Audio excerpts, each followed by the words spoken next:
Tupol's, kung bago lang kayo sa channel ko, mag-subscribe na at i-click ang notifications bell.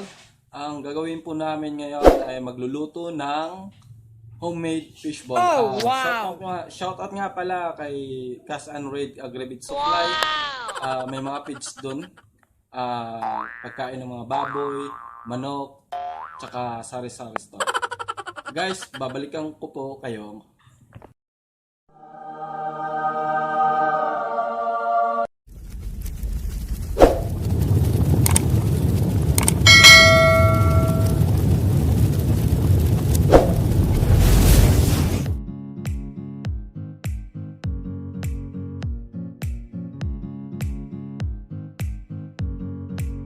Guys, yung ingredients na kakailanganin ng ating fishball.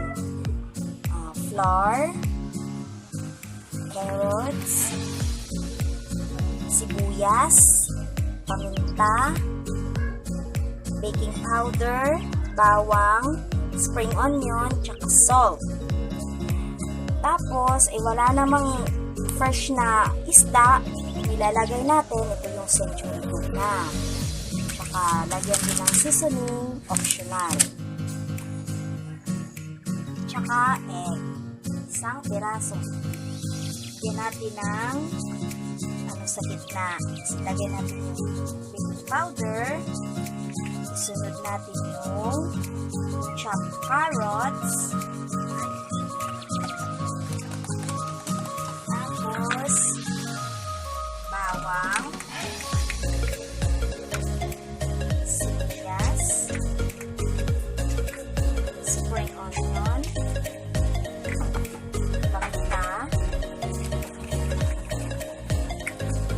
Asin, tsaka yung ating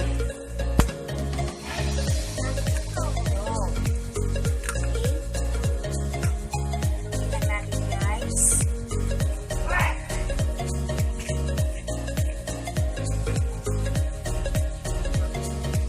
Tapos lagyan natin ng 1/2 cup water.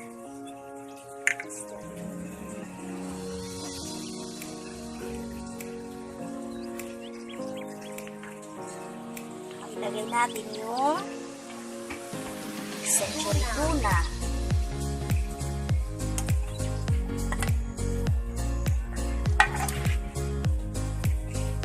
Ngayon guys, haluin lang ng mabuti. Healthy po siya guys kasi meron po siyang gulay na lalo na pag meron kayong kids na hindi kumakain ng gulay, pwede nyo siyang ihalo para maging healthy yung ating homemade fishball. Dagdagan natin ng tubig para mahanap natin yung instant.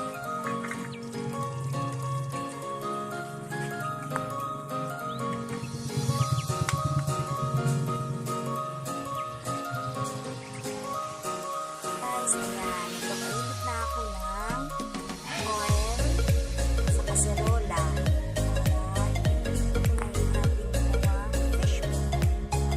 Ito na siya guys, Tapos, 1/2 teaspoon lang yun. Ayan ito. Para pare-parehas yung laki.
sana nag-enjoy kayo panonood ng aking video at sana may natutunan kayo sa aming pagluluto ng homemade fishball.